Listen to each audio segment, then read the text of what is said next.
Sige, ikaw na lang mag-antay kay Mercedes. Marami pa akong gagawin sa opisina eh. O, sige. Pati ako ate, may gagawin din po ako mag-edit. Oo, sige.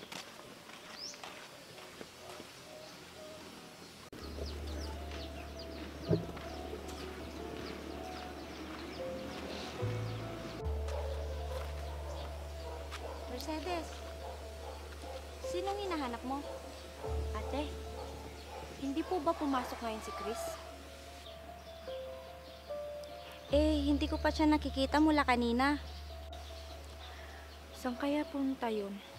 Dati-rati, sinasabi niya pag may pupuntahan siya. Try mo na lang siyang tawagan para malaman mo kung nasaan siya.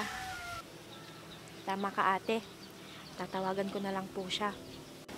Ang alam ko, Mercedes, may usapan sila ng mga boys na may pupuntan sila sa bayan. Ganun po ba ate? Pero bakit hindi man lang siya nag-chat sa akin? Hayaan mo na, Mercedes. Kasama naman niya yung mga boys. Sa bagay, tama ka ate.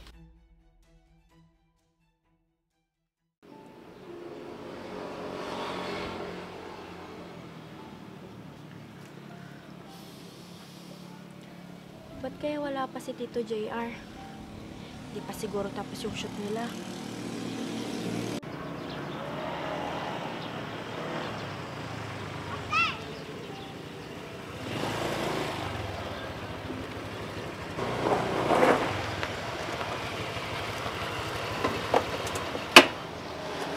Mercedes, hindi ka pa ba uuwi? Hindi pa. Wala pa kasi si Tito JR. Naku, nakita ko sila sa kanto kanina. Hindi pa sila tapos mag-shoot. Ganun ba? Sige, hintayin ko na lang sila. Paano kung gabihin sila? Gusto mo ba ako na lang maghatid sa'yo? Baka mamaya mag-alala yung mami mo sa'yo. Hapon na, baka hindi ka pa nakakauwi. Okay lang ba sa'yo? Nakakahiya naman ata. Eto naman, nahiya ka pa. Kung alam mo lang, matagal na kitang gusto. Sige na nga, tara na.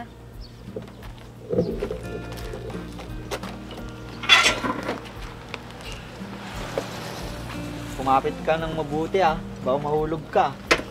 Naku, kung mabilis ka lang magpatakbo, hindi na lang ako sasakay. Eto naman, joke lang. Ikaw kasi malay ko ba kung kaskasero ka? Hindi ako mabilis magpatakbo. Takbong pogi lang ba?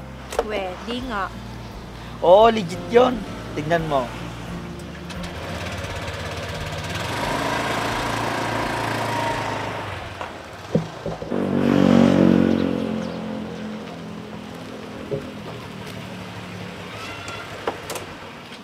Oh, naniwala ka na sa akin. Oo na. Sabi ko naman sa'yo basta may angkas akong magandang babae, takbong pogi lang to. Bakit? Ilan babae na ba ang naangkas mo dyan sa motor mo? Ha? Wala pa naman, ikaw pa lang. Hay nako, yan ka na naman. Hindi nga, legit yung mga sinasabi ko sa'yo. Sige na nga, baka mamaya hindi mo na ako ihatid. Seryoso, Mercedes. Pag walang maghahatid sa'yo at magsusundo, huwag ka mahiyang magsabi sa akin. Pagkakataon ka na to para ligawan ka. Sige, salamat. Sige, alis na ako.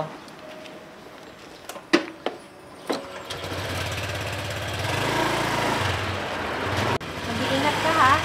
Sige, salamat.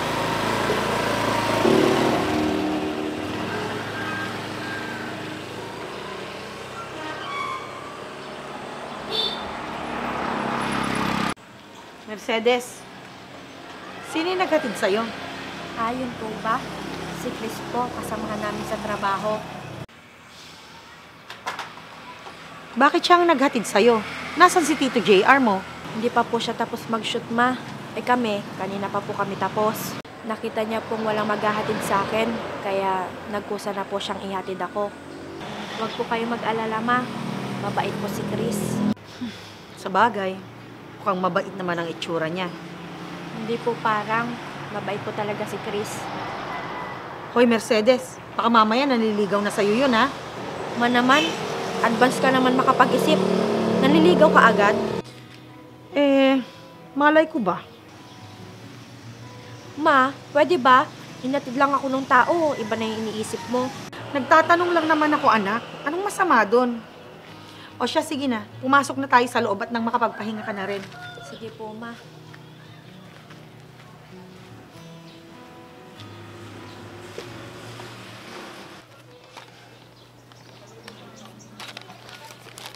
Ko, sobrang init naman.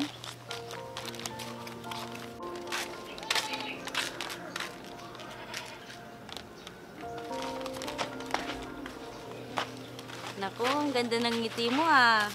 Siguro malaki ang sahod mo, no? Hindi naman ate. Alam ko kung sino hinahanap mo.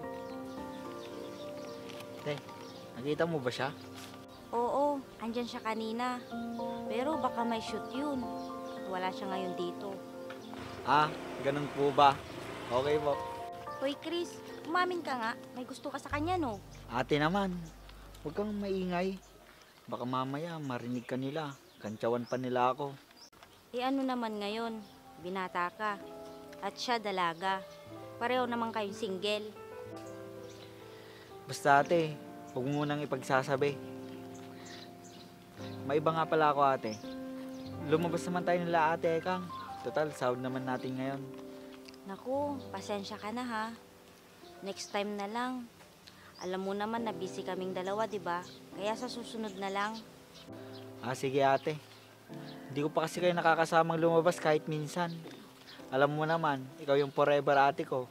Saka libre ko pa naman sana. Ito naman, nangungonsensya pa. Next time na nga, di ba?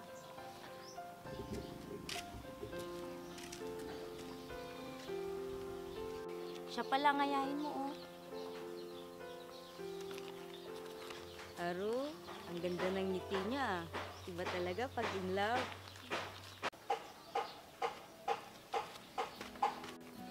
Mercedes, may gusto atang sabihin sa'yo si Chris. Sige na, aakyat muna ako dun. Mag-i-edit pa ako.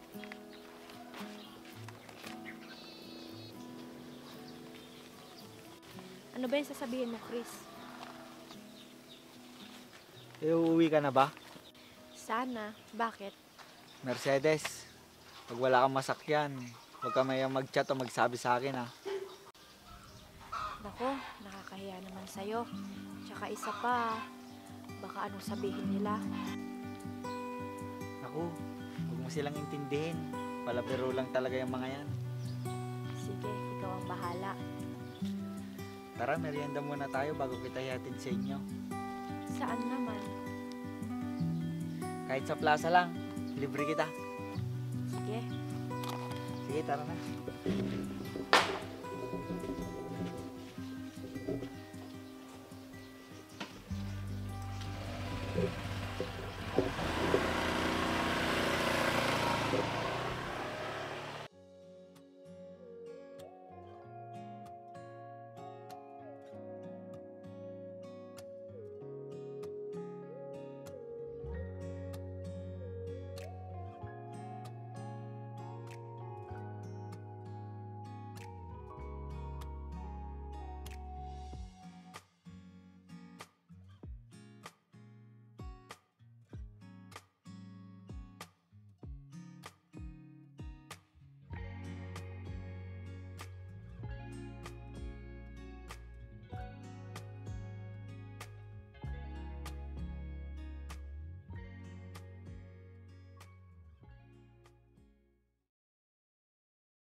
Na-text mo na ba si Tito JR mo?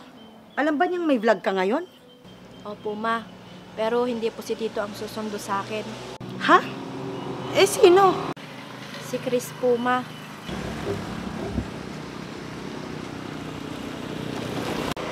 Ma, ayan na po siya. Sige po, ma. Aalis na po kami. Magandang araw po, tita. Magandang araw din, anak. Ma, aalis na po kami, ha? Alis na po kami, tita. Chris, anak, Bakit po? mag-iingat kayo, ha? Opo, tita.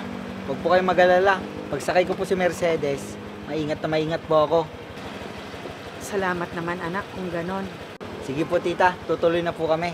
Sige po, ma. Alis na po kami. Sige.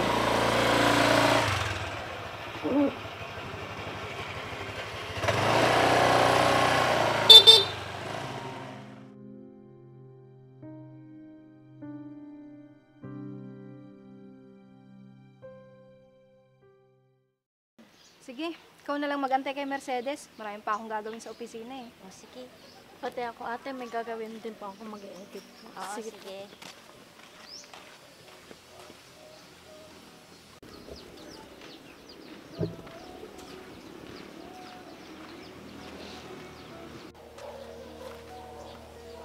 Mercedes, sinong hinahanap mo? Ate, hindi po ba pumasok ngayon si Chris? Hindi ko pa siya nakikita mula kanina. Saan kaya punta yun? Dati-rati, sinasabi niya pag may pupuntahan siya. Try mo na lang siyang tawagan para malaman mo kung nasaan siya. Tama ka, ate. Tatawagan ko na lang po siya. Ang alam ko, Mercedes, may usapan sila ng mga boys na may pupuntan sila sa bayan. Ganun po ba, ate? Pero, bakit hindi man lang siya nag-chat sa akin? Hayaan mo na, Mercedes. Kasama naman niya yung mga boys. Sa bagay, tama ka, ate. Baka magchat-chat din sa'yo yun mamaya. Sana nga, ate. Salamat. O siya, sige, back to work na ako. Balitaan mo na lang ako mamaya, ha? Sige po, ate. Ay, nako, Chris. Nasaan ka na naman kaya?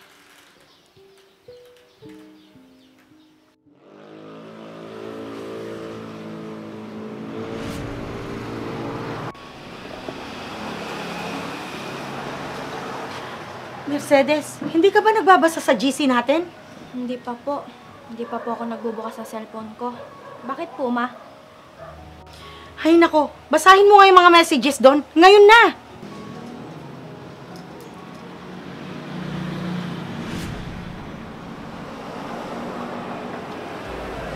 Ma! Si Chris!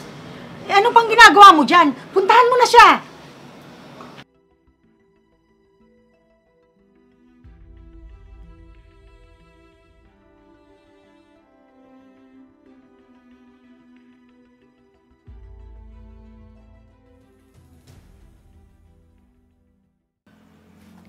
Chris, pasensya ka na, ha? Kung hindi ko man napagbigyan ng mga aya mo sa amin noon. Oo nga, Chris. Sorry. Hindi naman kasi namin alam na sobrang bilis. Ang alam lang namin, okay ka lang. Pero bakit? Sana, pinagbigyan ka na lang namin sa mga aya mo sa amin noon. Kaya sorry talaga. Alam mo, may natutunan ako sa mga nangyaring ito.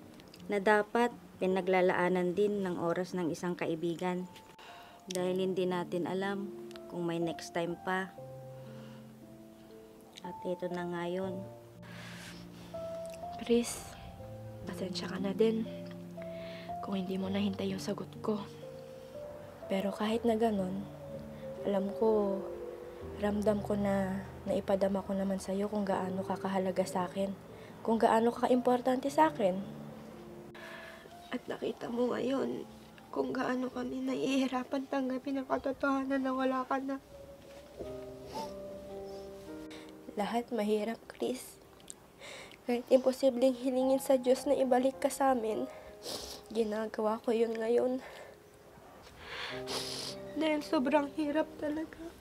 Naalala ko, kapag kumakain tayo ng paborito mo,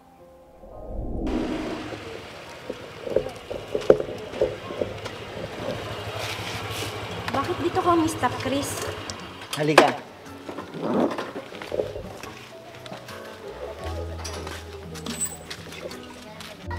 Para sa'yo, Mercedes. Salamat. Paborito mo talaga to, no? Hindi naman gaano. Eh bakit lagi na lang ganito yung binibigay mo sa akin? Fishball para sa'yo. Fishball love for you. Ang corny mo naman.